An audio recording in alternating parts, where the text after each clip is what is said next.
Widow begged to cook for cold rancher, until his daughter whispered, "Please stay before we start the story. Leave a comment telling us which city you're watching from. And at the end, don't forget to rate this story from 0 to 10. Enjoy the story." The snow fell in thick, unbroken sheets, swallowing the edges of the Wyoming horizon until the world itself seemed made of white silence. The year was 1892, and the Bitter Creek train station was little more than a platform with a tin roof, rattling under the weight of winter. When the locomotive screeched to a halt, its wheels grinding against ice-crusted rails, a hiss of steam split the air. Out of that veil stepped a woman, shoulders squared against the wind, though her body trembled with exhaustion. Her name was Clara Bennett, and at 26 she looked far older than her years. Grief and hard labor had carved their story into her frame. She wore a faded wool dress patched at the elbows, a thin shawl pulled tight around her broad shoulders. Her boots, scuffed and weary from too many miles, sank into the snow as if reluctant to carry her any further. In her right hand she held a wooden suitcase tied at the hinges with twine. In her left, pressed to her chest, was a small leather pouch, worn, cracked, and precious, for inside it lay her only chance, left a letter. The people on the platform noticed her immediately. A man whispered, "That's her, isn't it?" Another nodded grimly, "The miner's widow. Lost her husband in the blast, poor thing. Folks say no one keeps her long." A woman sniffed and pulled her shawl tighter, muttering she ought to have stayed where she belonged. Clara heard it all. She always did. The whispers clung to her like the coal dust that had once covered her husband's clothes when he returned home from the mines. She had buried him in the same collapse that had nearly buried her spirit. His family, cold with bitterness, had turned her away afterward. No children, no reason to stay, they had told her. She had left with nothing but her hands and her stubborn will to survive. That will had carried her here to this frozen platform where she opened the pouch with trembling fingers. The letter was creased from being read 100 times, its words blunt and unsentimental. "Mrs. Bennett, I require a cook at my ranch. The work will be long, the conditions plain. I do not offer comfort, only pay. If you can manage, come. Matthew Carter." To most, the tone would have sounded more command than invitation. But to Clara, it had been salvation.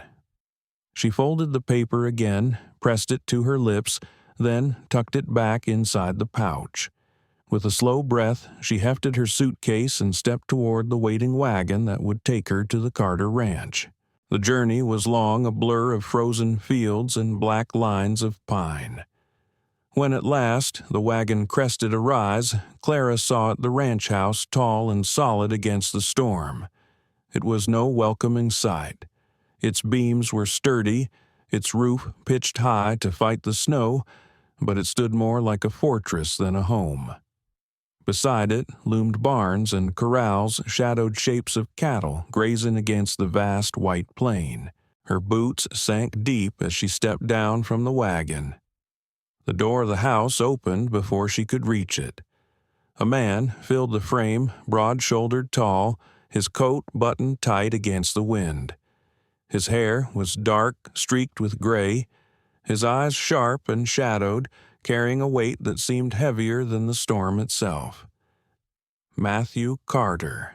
His gaze moved from her worn suitcase to the pouch clutched in her hand. Not a flicker of welcome crossed his face. Silence stretched between them, broken only by the whistle of the wind. At last, his voice cut through, flat and unyielding. "I hired a cook, not a guest." The words struck like a lash. Clara's throat tightened, but she lifted her chin, refusing to flinch. This was her last chance. She stepped inside anyway. The kitchen told her everything she needed to know about the house. Smoke-stained walls, cobwebs hanging from corners, a single iron stove rusted at the hinges. The shelves held dented kettles and chipped plates, utensils dulled from years of neglect. It was a room built for survival, not warmth, just like the man himself. Clara set her suitcase down and pulled flour-dried beans and a few root vegetables from the pantry. She tied her shawl tighter and got to work. Her fingers moved quickly, slicing onions, chopping carrots. She coaxed life into the stove, the flames sputtering against her raw knuckles. But the fire burned too hot. The pot hissed smoke rising bitter and sharp. She coughed, fanning the air with her apron.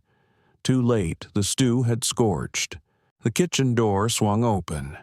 Matthew stepped in, boots striking the floor like thunder. His eyes swept the smoke, then fixed on her with unrelenting judgment. "If you want charity, go elsewhere. I need work done here." The wooden spoon trembled in her grip.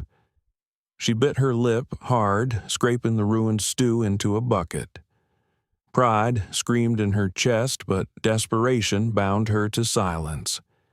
She began again, peeling potatoes with steady strokes, starting over despite the burn in her cheeks. Matthew lingered in the doorway, arms crossed, then left without another word. That night, as she scrubbed the scorched pot until her knuckles bled, Clara thought of every place that had turned her away. She thought of her husband's face, now blurred in memory, and the promise she had made to herself, "I will not be broken." The sound of bare feet pattering across the floor startled her. She turned to see a small figure in the doorway, a little girl, curls of brown hair tumbling into wide eyes. She clutched a ragged doll to her chest. Emma Carter. Her voice was small, uncertain, but filled with curiosity. "Are you going to stay?" Clara bent slightly, her heart tightening. In the child's eyes, she saw something she had not seen in years: hope. Before she could answer, Matthew's voice came from behind. "She cooks, that's all." Emma's shoulders slumped, but her gaze never wavered. She stared at Clara as if willing her to remain. And for the first time that day, Clara felt a thread of belonging, not from the man who had hired her, but from the child who wanted her there. Clara rose each morning before the sky softened with dawn. The Carter Ranch still slept beneath its blanket of snow, the cattle huddled against the wind, the fields gray with frost. She lit the stove with stiff fingers, coaxing sparks into flame until the iron glowed. While the rest of the house stirred, slowly awake, Clara scrubbed, stitched, and scoured. The kitchen that had once smelled only of soot began to carry hints of bread and herbs. Curtains long torn she mended with patient hands. Even Matthew's shirts, threadbare at the cuffs, found their seams reinforced by her careful needle. Through it all, Emma was never far. Each morning, the little girl padded into the kitchen, her curls tangled, dragging her ragged doll across the floor. She perched on a stool legs, swinging, watching every motion with solemn fascination. "Tell me a story," she would say, her small voice insistent. Clara obliged. She told tales from her own childhood of flowers that grew stubbornly between stones of sparrows that carried messages between miners when words were too heavy to shout. Emma listened with round eyes, her laughter breaking through the silence of the Carter house like a song after a long winter. Even Matthew noticed. Though he said little, Clara caught the way his stride slowed when he heard Emma's giggles echoing down the hall. She saw how his eyes lingered a heartbeat longer on the doorway when Clara and Emma bent together over dough or whispered over storybooks Emma had begged from the neighbors. But Matthew's walls were tall, built from grief and silence. One night, the house was quiet, lamplight low, and Matthew carried Emma up the narrow stairs. Clara stayed below, folding linens at the table. She heard the creak of the floor above the soft rumble of a father's voice. "Good night, sweetheart." Then came the words that changed everything. Papa Emma whispered, her voice carrying down the stairwell. "Can she tuck me in too?" The question struck like glass shattering in a still room. Clara froze, the folded sheet slipping from her hands. Upstairs, Matthew stiffened his hand, hovering over his daughter's quilt. He looked into Emma's pleading eyes filled with a longing he could never erase alone. His chest tightened, the weight of memory pressing hard, yet his answer came clipped sharp and flat. "She's only here to cook." The silence that followed was heavier than the winter storm outside. Emma turned her face into the pillow shoulders, trembling. Clara stood halfway up the stairs, her heart aching at the sound. Those words weren't meant for her, yet they cut her as if they had been. She returned quietly to the kitchen, pressed her palms hard against the table, fighting tears she had promised never to shed again. She's only here to cook. That night, she lay on the narrow cot beside the pantry, staring at the low beams above her head. She told herself she should have expected nothing more. She was a widow with no family, no claim, no right. Still, Emma's voice echoed inside her chest. Why did a child's plea feel like a wound she could not close? The answer came suddenly, in the dark hours before dawn, when Emma's cry pierced the silence. Clara bolted upright and rushed to the girl's room. She found her tossing under the covers, cheeks flushed crimson, hair damp with sweat. Her breaths came shallow too fast. Matthew was already there, pacing with a basin of cold water clutched in his large hands. His jaw was tight, his movements clumsy with panic. He wrung a rag and pressed it to Emma's brow. She whimpered, turning away. His hands trembled. His voice cracked. "I don't know what to do," he muttered harshly, fear roughening every word. "Let me," Clara said softly. He hesitated. For a moment, pride battled desperation in his eyes. Then, with a rough exhale, he yielded the basin. Clara sat on the bed, smoothing Emma's damp curls back with practiced fingers. She dipped a cloth in warm water she had boiled, wrung it carefully, and laid it across the child's brow. "It has to be warm," she explained gently, though she did not look up. "Cold shocks the body when it's already fighting." Matthew said nothing, only folded his arms as if bracing himself against helplessness. Hour after hour, Clara tended Emma. She brewed a tea of chamomile and willow bark, coaxed small sips past parched lips, whispered stories until Emma's eyes fluttered between wakefulness and sleep. When the fever spiked, Clara began to sing. Her voice was low, steady, carrying an old hymn her mother had once hummed when sorrow was too heavy to bear. The melody filled the room, weaving through the stillness like a thread of light. From the doorway, Matthew stood unmoving, his tall frame shadowed against the hall. He leaned one hand against the doorframe, listening.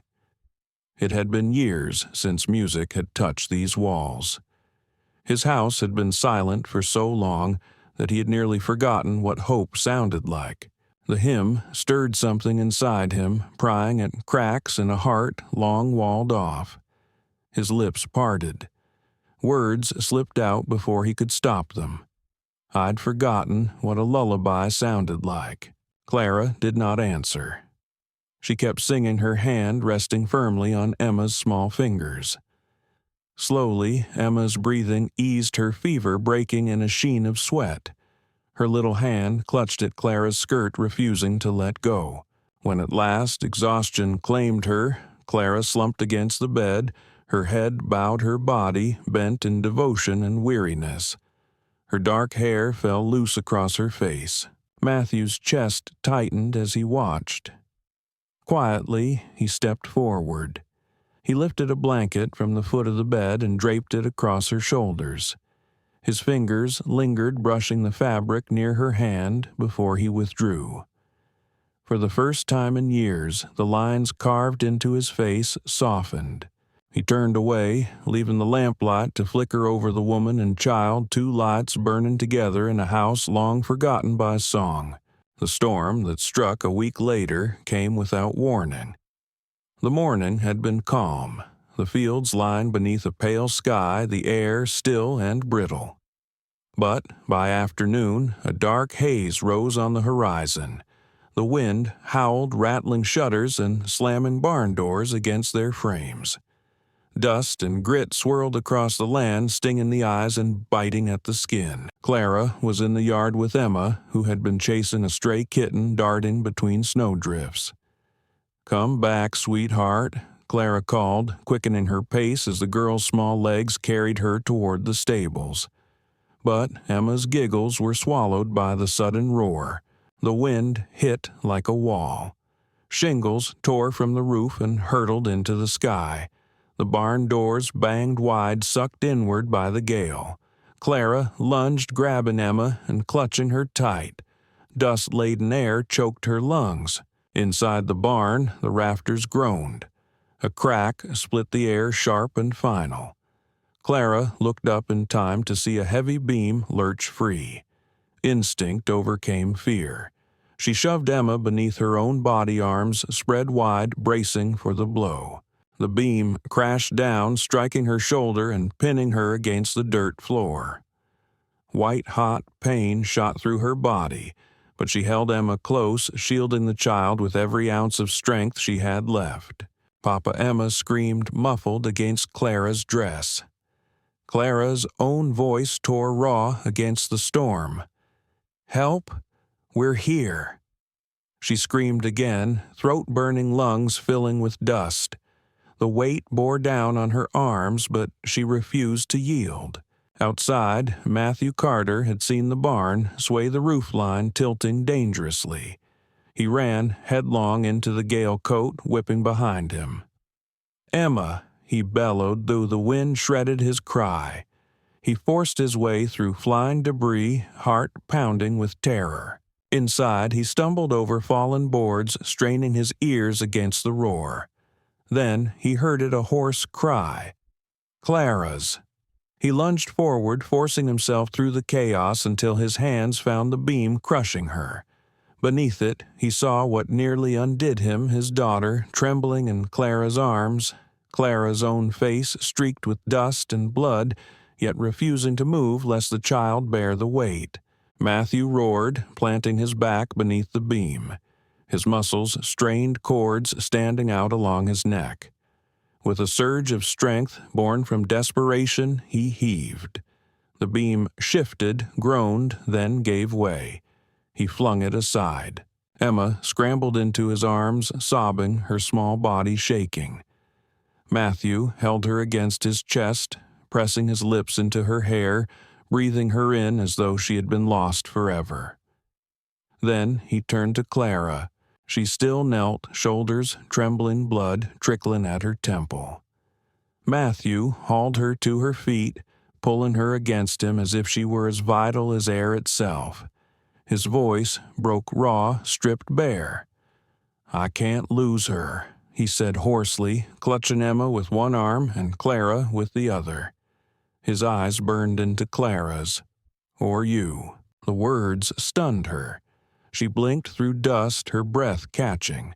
For so long she had been unwanted, dismissed, cast aside. To hear those words, confession wrapped in fear and tenderness, was almost more than she could hold. She opened her mouth, but no sound came. Matthew tore off his coat and wrapped it around them both, bundling Emma and Clara against his chest, his broad frame shielding them from the storm's fury. Together they staggered out of the collapsing barn, the gale still howling, dust tearing at their faces. Only when they reached the house did Matthew stop, his chest heaving. He set Emma down gently, brushing dirt from her hair, then turned back to Clara. His hands lingered longer than necessary at her shoulders, as if making sure she was real, as if she hadn't nearly been crushed before his eyes. The storm passed by morning, leaving the barn in ruins. Beams lay scattered like broken bones across the frozen earth. Yet, inside the Carter house, something had shifted. At breakfast, Matthew did not retreat into silence. He lingered at the table, his voice softer, as he asked if the bread had risen enough, if the stew carried enough salt. It was not much, but it was more than he had given in years. In the days that followed, Emma bloomed under the new warmth. She clung to Clara openly now, tugging her into games demanding stories by the fire. At night, Matthew returned from the yard to find them bent together over a book, Clara's arm wrapped protectively around Emma's shoulders. He said little, but his gaze lingered longer each time, as though he were memorizing a sight he did not want to lose. One evening, as Clara sat mending near the stove, Matthew paused at the doorway. He watched her hands move steadily, the lamplight catching in her dark hair. For a long moment, he did not speak. Then, with a quietness that surprised even him, he said, "You risked your life for her. For Emma." Clara looked up, startled. She opened her mouth, but he raised a hand, his eyes fixed on hers. "And for me." The silence that followed was not the cold absence she had once feared, but something different, something that carried weight and the promise of change. The Carter house felt different after the storm, as though the walls themselves had softened. Matthew no longer carried the same distance in his stride. At meals, his voice joined theirs, not booming, not commanding, but steady and warmer than before. He asked how the bread had risen, whether the porridge was too thin, if Clara needed more flour from town. For a man, once content to eat in silence, these questions felt like sunlight breaking through cloud. Emma thrived in the new rhythm. She clung to Clara with the certainty of a child who had found what she needed most. Whether tugging Clara into games of dolls or curling against her side with a book, the girl no longer hid her affection. In her eyes, Clara was no longer a stranger, but a part of her world. One afternoon, while folding linens upstairs, Clara pulled open a drawer she hadn't touched before. Beneath a stack of shirts lay a delicate square of fabric. She lifted it gently, smoothing it across her palm. It was a handkerchief embroidered at the edges with blue thread. In the corner, stitched in neat script, was a single name, Anna. Her breath caught. She knew, without asking, who it had belonged to Matthew's late wife. For a moment, Clara felt as though she had trespassed into sacred ground. She set the cloth down, carefully ready to close the drawer, when Matthew's voice broke the quiet behind her. "You found it." She turned, startled. He stood in the doorway, his hands resting at his sides, his eyes fixed on the handkerchief. His voice, when he spoke, carried no anger, only heaviness. "I should have put it away years ago. But I couldn't.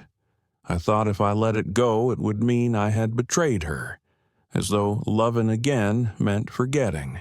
Clara's throat tightened. She held the fabric close to her heart. For years, she had carried her own grief, the weight of losing her husband, the sting of rejection, the shame of whispers. Now she saw that Matthew bore his grief differently, locked away in silence that had nearly consumed him. Their eyes met, and for the first time his were unshielded. His words came low, steady.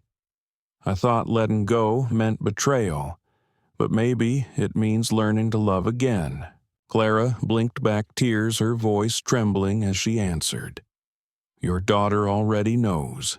She chose me long before you did." The air between them seemed to still. Then, slowly, Matthew reached forward, his rough hand closing gently around hers. His grip was firm, almost reverent, and Clara let her tears fall, not from sorrow, but from the quiet knowledge that she was no longer alone in carrying her heart. The days lengthened into spring. Snow melted, rivers swelled, and the valley bloomed in tender green. For the first time in years, Matthew agreed to attend the town festival. It had been Emma's idea. "Please, Papa," she had begged, tugging at his sleeve, "and bring Miss Clara, too." The square buzzed with laughter and music. Lanterns hung from wagon wheels. Fiddlers tuned their strings. Boots stomped in rhythm on packed earth. Clara adjusted the hem of her plain cotton dress, its color unremarkable, yet lending her a quiet dignity. People paused to glance twice, surprised at the change in her bearing. Where once she had been marked only by loss, now she carried herself with a steadiness born of belonging. Matthew stood stiffly at the edge of the crowd, broad shoulders casting a long shadow. His discomfort was clear. He had never been one for gatherings. Yet, when he turned to Clara, something shifted. His throat worked before words found him. "I haven't danced since my wedding," he admitted, voice rough with memory. His hand hovered uncertainly, palm open, as though unused to the gesture. "But would you?" Clara's breath caught. For a heartbeat, she simply stared, her heart pounding against her ribs. Then she placed her hand into his. His grip closed around hers, tentative at first, then steady. They stepped into the circle of dancers, lantern lights spilling across their faces. Matthew's movements were stiff, awkward, but Clara guided him with patience. Slowly, his stride found rhythm. Around them, fiddles sang, banjos rang, boots stomped in time. The music swirled, carrying them together. He bent his head, his words murmured low enough for her alone. "I thought loving you meant forgetting her, but now I see it means remembering her with less pain. Because you showed me how." Tears blurred Clara's vision. She tightened her grip, whispering back, "Then let's not forget. Let's live." The music swelled, the crowd circling them, sensing the gravity of the moment. When the song faded, Matthew stopped. His chest rose and fell heavy with something more than exertion. Then, in full view of the town, he dropped to one knee on the earthen floor. From his coat pocket, he drew a simple silver ring, its surface dulled with age but etched with care. His voice carried loud and steady, not only for Clara, but for all who had gathered. "Not as my cook, not only as the woman who saved my child, but as the one I want to choose every day." Clara's hands flew to her mouth, tears spilling freely. She nodded, unable to form words. The square fell silent, lanterns flickering as if the night itself held its breath. Then Emma's voice rang clear, high, and unrestrained. She said, "Yes." The crowd erupted. Boots stomped, hands clapped, fiddles struck a jubilant chord. Matthew rose, slipping the ring onto Clara's trembling hand.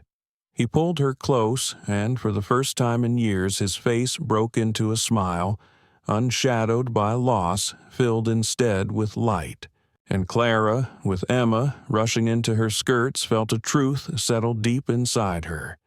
This was not mercy, not pity. It was choice, and it was hers at last. The years that followed softened the Carter Ranch as surely as the seasons shaped the Wyoming hills. Where once silence had ruled, laughter now spilled from open windows. The rebuilt barn no longer stood as a reminder of storm and ruin, but as a place of gathering, its wide doors swinging open each morning to welcome a dozen children with patched clothes and bright eyes. Inside, Clara had transformed the space into a small schoolroom. Rough benches lined the walls, a blackboard leaned against a post, and chalk dust floated like sunlight caught in the air. She guided young hands across slates, her voice patient as she coaxed out letters and sounds. For many of the children, her lessons were their first chance at learning to read and write. Mothers brought jars of preserves or loaves of bread in gratitude. Fathers tipped their hats and left baskets of apples. Emma was the proudest helper of all.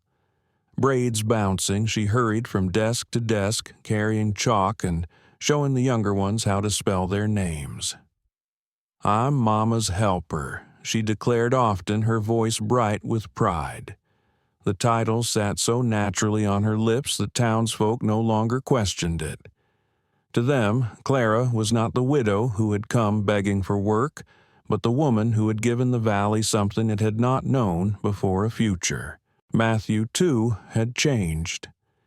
Where once his words were few, now he lingered in the evenings to share stories of the day, how many cattle had wandered too far, how the men grumbled at mending fences in the cold. Sometimes, when Clara read aloud to the children, he joined in his deep voice, turning the Psalms into something more than recitation, grounding them with gravity and grace. The hearth, once lit only for necessity, became the heart of the home.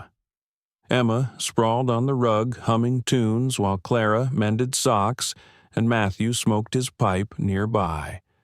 Shadows of grief still lingered in the corners, but they no longer ruled the house. Instead, harmony lived here in the past and the present, sorrow and hope stitched together like the pieces of fabric Clara had hung on the wall. Side by side, the embroidered handkerchief with Anna's name and the square Clara had stitched herself, her initials entwined with Emma's, rested in quiet balance. One golden summer afternoon, as the children scattered after lessons, Emma rushed into the house with her cheeks flushed from play. She threw her arms around Clara's waist, her voice muffled in her skirts. "Mama, will you tuck me in like before, even if I'm too big now?" Clara bent low, pressing a kiss to the crown of her daughter's head. Her answer was steady, though her voice trembled with tenderness. "As long as I breathe."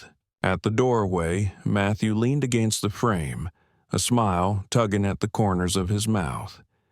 His eyes, once hard as stone, softened as he watched the two most precious pieces of his life hold on to each other. "This house," he said quietly, almost to himself, "finally feels alive again." That evening, they sat together on the porch. The sun dipped behind the ridgeline, bathing the valley in copper and rose. Matthew smoked his pipe. Clara's hands moved steadily over her mending, and Emma hummed a tune as she sprawled across their laps. The air smelled of lilacs, warm bread, and summer dust. Beyond the porch, the land stretched wild and untamed, but within these walls they had carved out something rarer than wealth, peace. They had all carried storms within them, once grief, loneliness, and silence heavy enough to bury hope. But together they had built something that outlived loss, a home, bound not by blood alone, but by choice, devotion, and love that refused to break. The story of Clara, Matthew, and Emma is more than a tale of the Old West. It is a reminder for us all. Life has a way of wounding, of taking from us the things we thought we could never live without. Loss can leave us cold and wary, shutting out the world. But healing comes when we dare to open the door again, when we risk kindness, risk belonging, and risk love, even when it frightens us. Clara found her place not by clinging to what was gone, but by offering her heart again. Matthew learned that loving again was not betrayal, but a way of honoring the past while embracing the present. And Emma, through her child's plea for warmth, reminded them both that family is not always given, but chosen. So let their story whisper to you tonight. Love is not the end of grief, but the light that carries us through it. If this tale touched your heart, I invite you to share your thoughts below. Who in your life has reminded you that love can be chosen anew? And if you'd like more stories of hope, resilience, and devotion, subscribe and journey with us into the next frontier, where every sunset carries another story worth remembering.